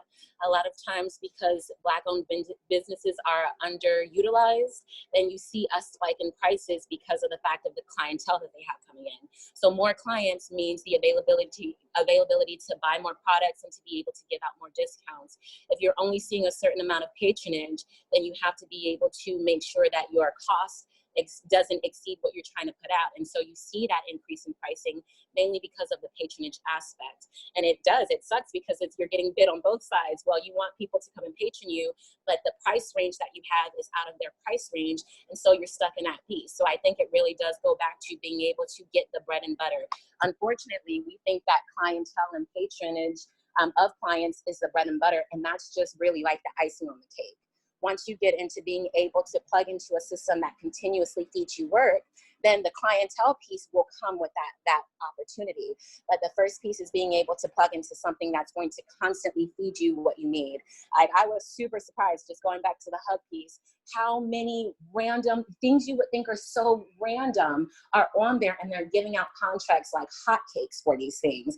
Like, I know this is recorded, but I was surprised when I saw dating services and escorts. How is the government giving out contracts to dating services and escorts? But they are. Like, SEOs, they're giving out contracts for SEO companies and things like this, things that you don't think are government affiliated, but they are. And so once you get that funnel in of the bread and butter, then, you can be able to work on the clientele aspect. But clientele, unfortunately, is not the bread and butter of a lot of places. And so it just goes back to that research. Unfortunately, we have to patron one another, but not unfortunately we have to patron another. It's good we have to patron one another so that we can be able to grow. But the more that we grow, the more we can be able to relax that price bracket based on what the clientele is that we're looking to be able to serve. That is great, Ashanti. I love that. I'm definitely going to the hub too. I think a lot of us might be. Shoot, DeJanee, you should be going there for that strongman, get some support for. And we watch that. My husband and I have been watching Strongman. We love that. So just so you know, we're supporters. But just so y'all know, like 90% of the wealth in America is controlled by whites, and only 2.6% of the wealth is African American. And that should be a message. Like, not everybody can be an entrepreneur. I totally get that. But it's just that whole, as we keep building our community on social media and with each other, once you start patroning a business, we get used to it. You just get used to it. Oh, I'm always going to buy my hair products from here, or I'm going to go get my food from here, or I'm going to do this or that. And it becomes a habit for us. And we just have to build that, change our mindset and build that habit. So I think that was just really great. Yes, definitely. So research, and share. The big things. All right. So I should be writing my questions down. I have this notebook here for a reason. So I think I did want to speak to the research piece, and particularly on the I want to get both of your thoughts on this, DeJanee and Q. So as far as the defunding the police, I saw that hashtag and I was like, yeah, no, I was with you, Q. Like, I mean, there's still crime in the world. What are we gonna do? I was like, why are we doing this? And I saw a video of some protesters confronting the mayor. I can't remember where, but they were confronting the mayor, and basically they asked him, will he defund the police? And will he commit to defunding the police? And basically threatened that they wouldn't vote for him if he didn't. And he still said, no, I cannot promise that. And they basically booed him out of the protest. And that I felt was really harsh. And also, like, so many people seem to be in support of this defunding the police, but like, there's still a lot of good policemen out there, policemen and women, and we do still need law and order. And then I saw another post where they're saying, defunding the police is not disbanding the police, but it's more so redistribution of the police dollars, and instituting redistribution of the dollars to add more into having more mental health intervention in certain situations, and redistributing into education as well, and community service projects, and also instituting stronger regulations, I guess I want to say, for the regulations that policemen have to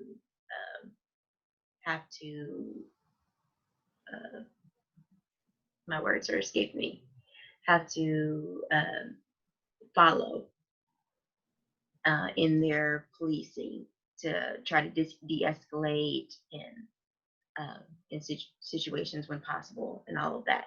So that's supposed to be the umbrella of it. But again, I haven't fully researched it, so I haven't really,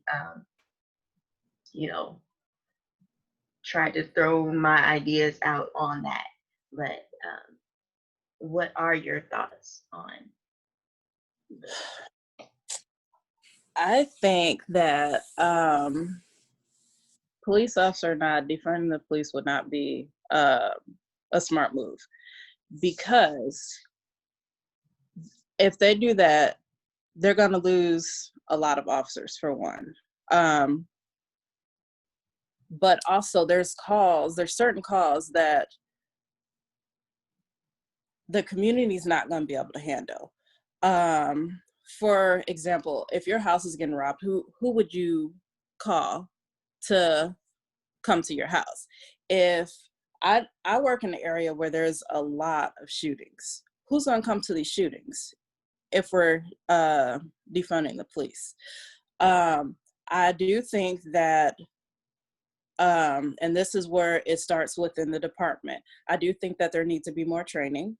I think that there needs to be more, there needs to be some type of, where you make it mandatory to have defensive training, some type of physical ability, something. I do think that we need more of that, because a lot of officers that I'm seeing in these videos, a lot of them, to me, they seem like they're scared. some of the, like, if you're watching some of these videos, some of these officers, they walk up to a traffic stop and their hands on their gun. We were not trained to do that. I know for a fact, I've been to 2 academies. I was not trained to walk up to a stop with my hand on my gun already. That, to me, that just shows that you're wanting something to happen. You're wanting to just be like, oh, okay, something's gonna happen, so now I'm just gonna go ahead and pull out my gun. I'm gonna have my, have it ready. So yeah, I think that there needs to be a lot more training. I think that there needs to be community involvement. And like I said, this is something that I'm trying to work on. I know I'm only an officer, so, and I know that there's not going to be a whole lot of people backing me on it. Oh well, so be it. I'll get support where I can get support from, but I'm trying to build that relationship with police officers in the community, and that means going to different community meetings. That means going to different community events. Just be shown like, oh, okay, I see her all the time, so I can talk to her about anything. I can go to her if there's an issue or something. We want to build that trust, and right now we don't have that trust.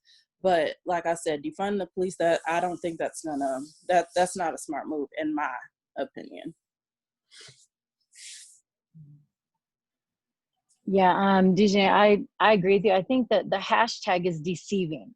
And I think that's the issue we have, is they're saying defund the police, which is like, take all the money away and get rid of the police everywhere. That's what is the mentality. That's actually what's being posted. That's what's being said. Redistribution of resources is extremely valuable, and I think that that's huge. I agree that we work with community, but here's the issue you have. Whether it's at a police department, or whether you're a teacher, or whether you're running a business, you're dealing with the mentality, the character, and the morals of the people you hire, and you cannot defund that. They're always going to be that. There should be a more creative way for hiring practices, more equity and inclusion training, diversity, understanding culture versus race, because we don't even, the root of what we're talking about is still, you're talking about culture. A lot of people, there might be that cool white cop that grew up in a Black community, quite honestly, and he's not the one that's actually out there, tripping in public, where he's actually the one walking alongside DeJanee in the community and helping to work with them. But there is a very deceptive problem with that hashtag, and that's why I haven't promoted it.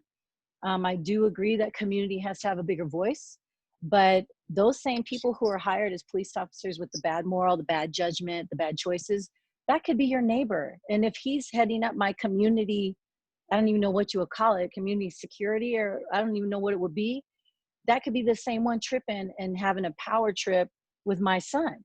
And then I'm going off on that person. And, so it's really, you're dealing with the people, you're dealing with a person, you're dealing with a mentality.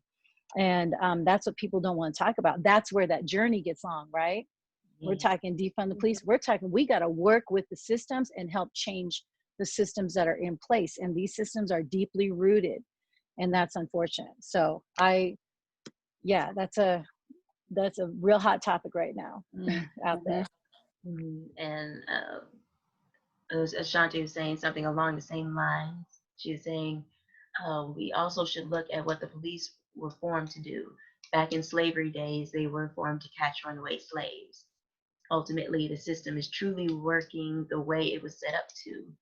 We get really caught up in the theoretical idea of what something should be versus looking at what it is exact. Looking at that, it is exactly what it is. As a country, we have always placed more funds on military duties war than the betterment of our citizens. Back in the early 2000s, the police came out and said that their jobs is to protect the law, not protect people. Oh yeah, I totally remember that time, Shanti. It was rough. That was when rage broke out again, and people were mad and angry. And you're right. There's a rooted system coming from slave days. We all know this, which with everything, with education, with everything we have today. And that's why we have to break through these. We have to work with the systems. We've got to be able to help have a voice, and it takes a community standing up. I wish I knew a DeJanee in my city, you know, to work with, because most of the police I know out here that are Black, they're all I hear is comply, comply, comply, and they don't even want to talk. And I'm like, you can't tell me that. That's like telling somebody, you know, just do what you're told and deal with it later. It's not that easy. You know, you tell somebody what they can't do, they're going to start going off, you know? Mm-hmm.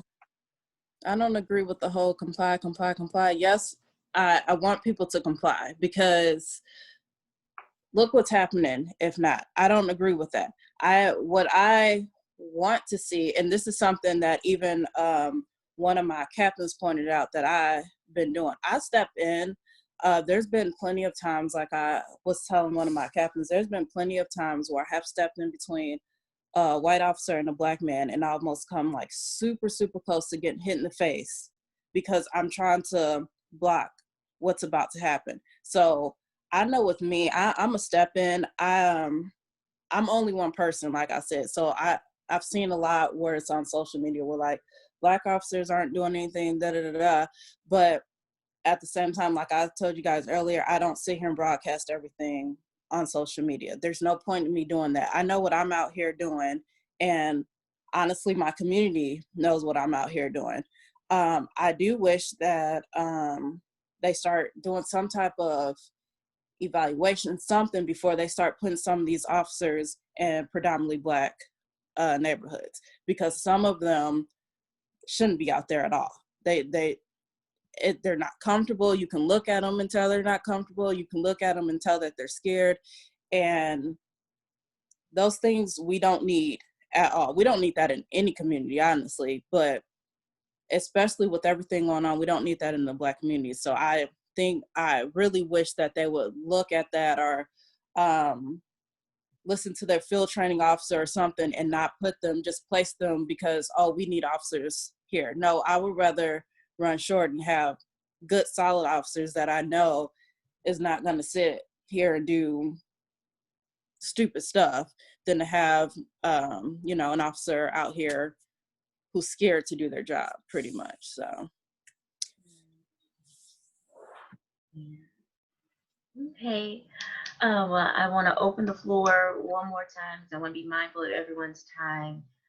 This has been some really great dialogue. I'm so grateful and thankful for everyone being here.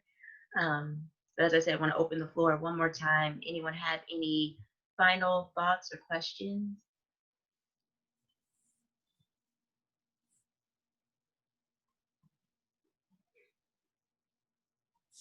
Yeah.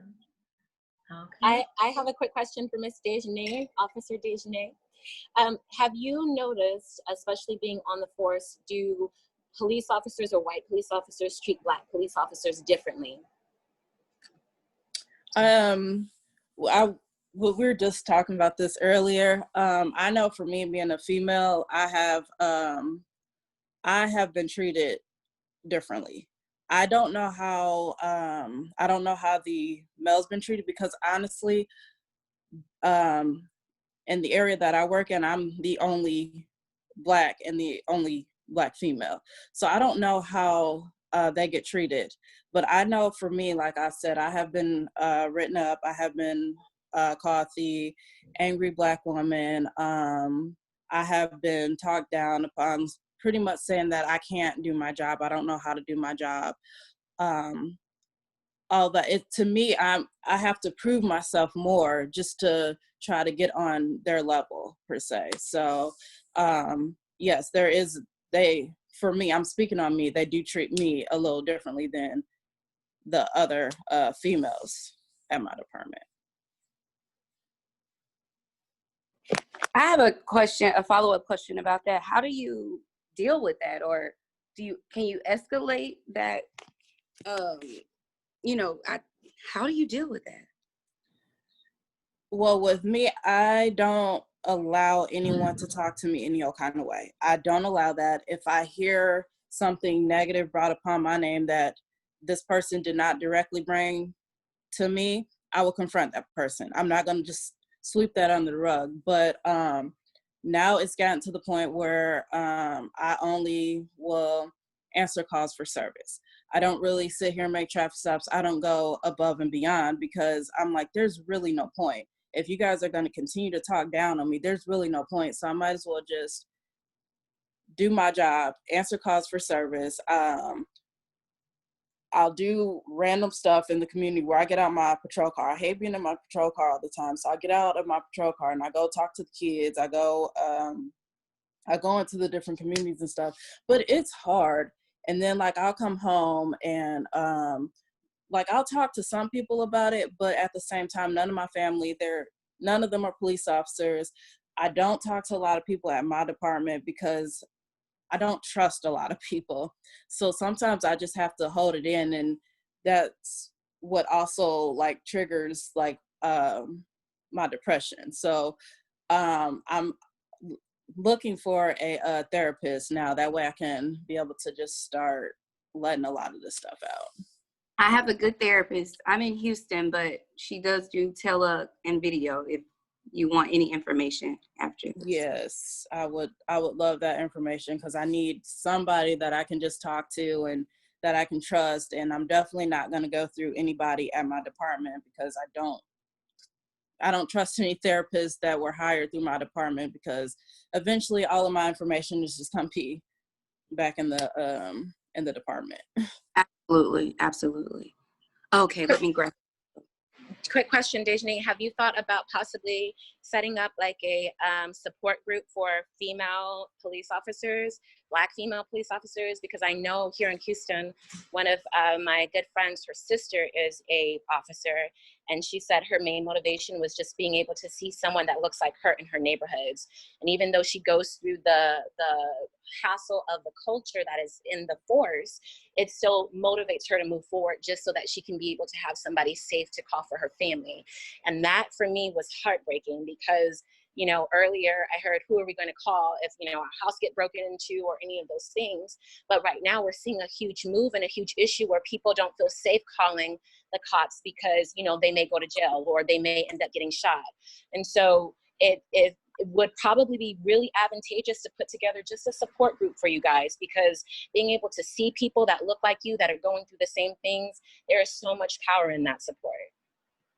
You know, I have not thought about that. I've actually been sitting down, just putting together different ideas and stuff because I do want to, I don't want to get out of policing completely, but I do want to do something to where I'm giving back to my community, to where I'm like being that mentor, I guess you can say, somebody that they can actually call upon and be like, okay, I need help, I need this, whatever the case may be. I have not thought to do that. I've gone different routes where I wanted to get involved with women and young children, but that was for the domestic violence, going the domestic violence route. So I have not thought about that, but that is a good idea and something that I need to put in my notes because, like I said, I'm just trying to be as powerful as I can be, and eventually it's going to happen because I do have dreams of like taking over an HBCU police department and becoming the head chief there, because there's not a lot of HBCUs at all with Black chiefs, so, and females at that. So I don't know, there's just a lot of thought, but that is something that I will add to my notes and see how I can go about getting that started. I love that suggestion, and I think that a couple of things stood out with what you said. I love your goals, and I think, you know, keep pushing for those and trying to help other people in your community and in HBCUs, but also make sure that you take care of yourself, you know, to make sure that, you know, I think what the person before me was saying was kind of like, how can you be supported as well? And you know, join a group to be able to support each other with what within your profession and being a woman and being a Black woman in that profession. Right. Okay. I don't know. I really don't know if there's a lot of, I'm on Facebook and there's a Black law enforcement page. So I'll reach out and see if there's any support groups and things of that nature with Black police officers. Like I said, my department, I want to say we have maybe 5 out of 700 officers. Wow. So we don't have that many at all. Where is this? I'm sorry, I joined late. Chattanooga, Okay. Tennessee. Okay. Well, thank you for what you do, and you'll definitely be in my prayers. And I think you are amazing just for being, you know, in that role, in that position, and standing in the gap for so many people. Thank you. Thank you. All right. So if no one else has anything else, I do want to take a moment and um, share some thoughts on self-care, because that is, if you know me at all, you know that's the big thing of mine. Because you know you definitely you have to be, you know, wearing your mask before you can help somebody else. It's essential that we take care of ourselves properly for us to be able to take care of others. So as I shared earlier, in keeping your eyes on the main goal and knowing who you are and whose you are and who you're called to be, and not letting the attacks of others dampen that or even cause you to want to change that, because you're made who you are and how you are for a purpose and a reason. And there are certain people that you are meant and equipped to impact, and you can't do that trying to be somebody else. So totally and completely embrace who you are, whose you are, and all that you are meant to be. That is my encouragement on that. And if anybody has something that they would like to share to that, to the self-care element, the floor is yours.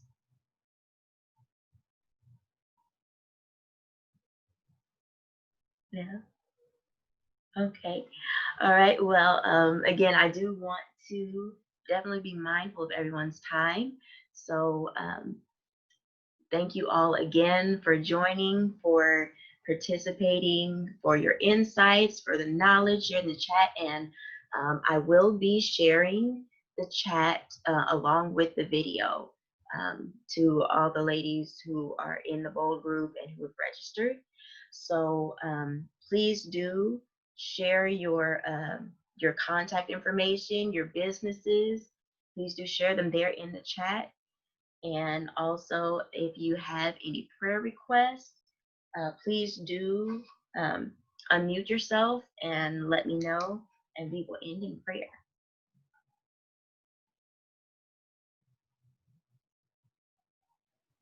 I definitely want to ask for some prayer for health.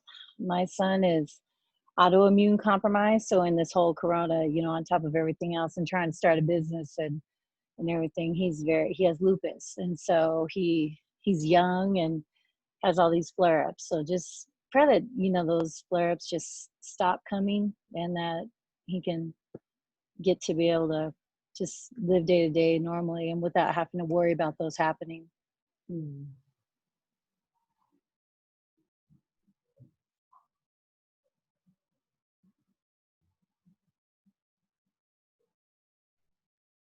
All right, any other prayer requests?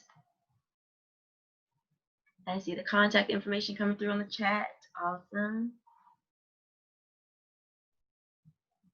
All right, so if no one else has any prayer requests, I will add mine.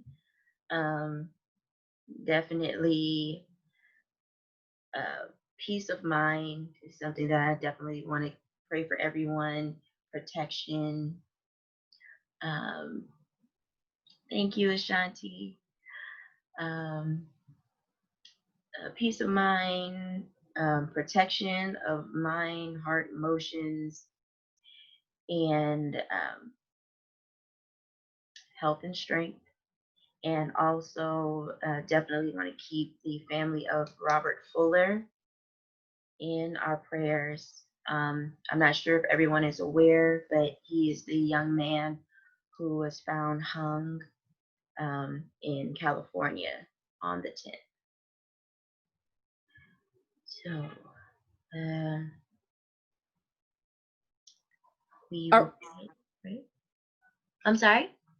can I say also just policy changes, like real change? I don't know if you guys talked about that before I joined, but just real policy changes. I know we're marching and we're protesting, and it's so important, and I'm excited about that, although it's like equally tragic and exciting at the same time.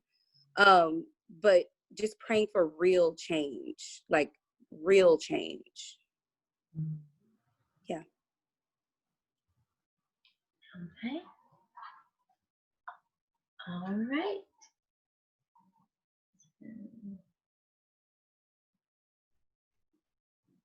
All right.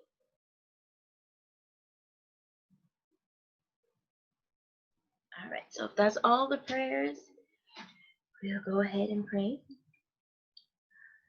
Heavenly Father, we come to you and we thank you for this day, for this time that we have all had together. I thank you, Father, that everyone who needed to be here is here, has been here throughout, and that each and every person will walk away with something new, something fresh, something to help them along their journey today and moving forward. And Lord God, I do say a special thank you for DeJanee and Q for joining me today, for being willing and open to share their insights and experiences. Um, and I just pray, Father, that you would pour back into them all that they've poured out today, that you will continue to give them new insight, new ideas, new connections.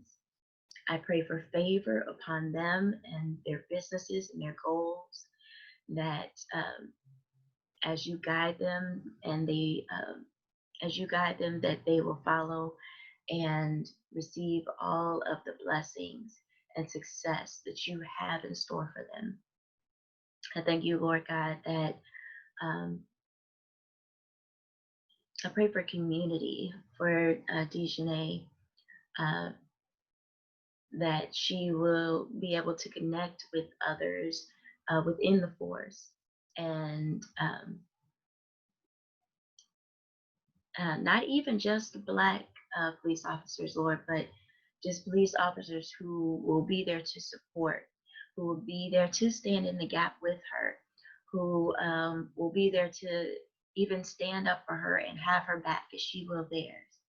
And also amongst the Black police officers and the female Black police officers, I pray, Lord God, for unity, that if it needs to be her, that you will give her the insight in the proper connections and the proper format to help in creating that space where they can get together, where they can unite, they can share ideas, share encouragement, and continue to build each other up, Lord God, that they may continue to stand in the gap and be the change that they desire to see. And I thank you, Lord God, for the changes that are happening elsewhere as well, including in the policies in our government, the systemic racism. We thank you, Lord, that it has been brought to the light. And now, Father, we ask that you would help us to ensure that it does not stand, but that true change is made to create a better system for us and for those to come. That 40 years from now, 60 years from now, our children and our children's children won't be fighting these same fights, Lord, but that we will begin to see equality and equity within society, even starting with us, Lord God.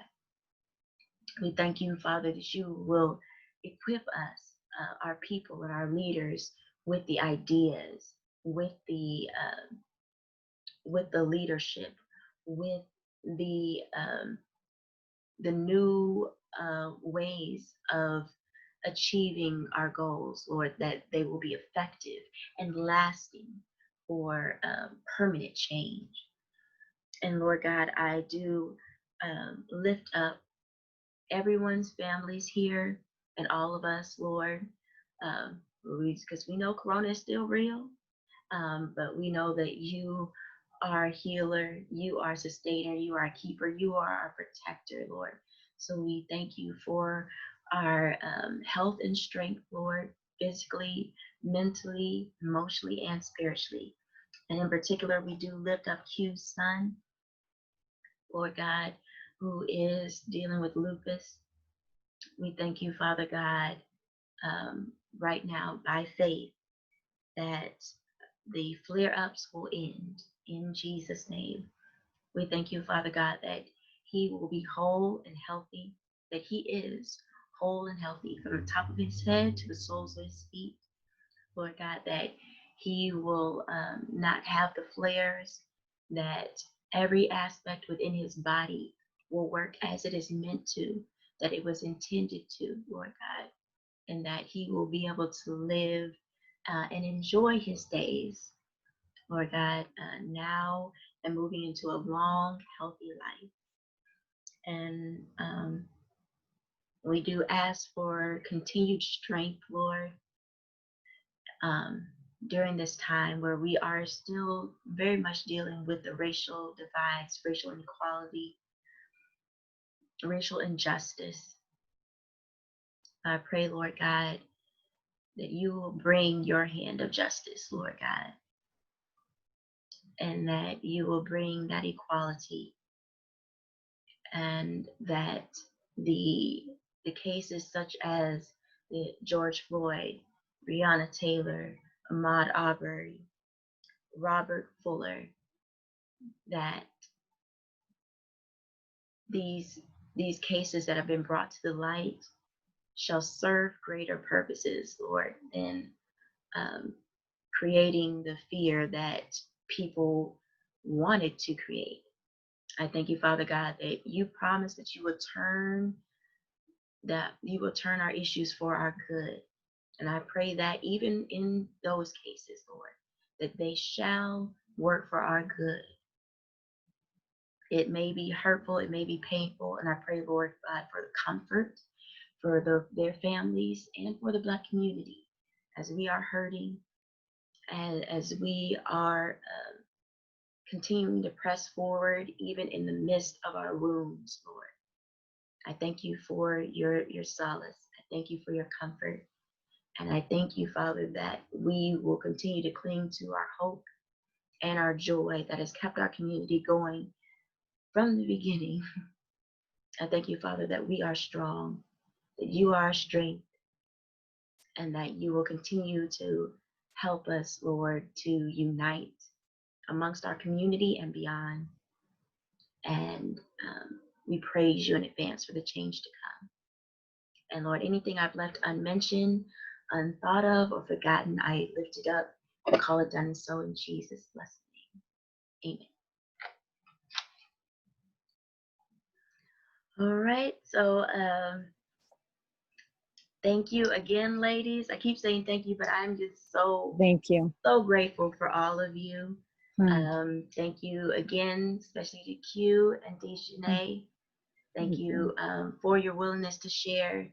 Thank you, ladies who have joined, for all of your insight and input and encouragement. That is what this is here for us to uplift, encourage, inform, and grow with each other. So I will definitely be sharing the recording and the chat so we can get everyone's information and all the resources that have been shared. And I hope that you all have an amazing rest of your day and weekend. And I love you all. And I'll talk to you soon. Thank you. Thank Bye, you. everybody. Thank you. Bye.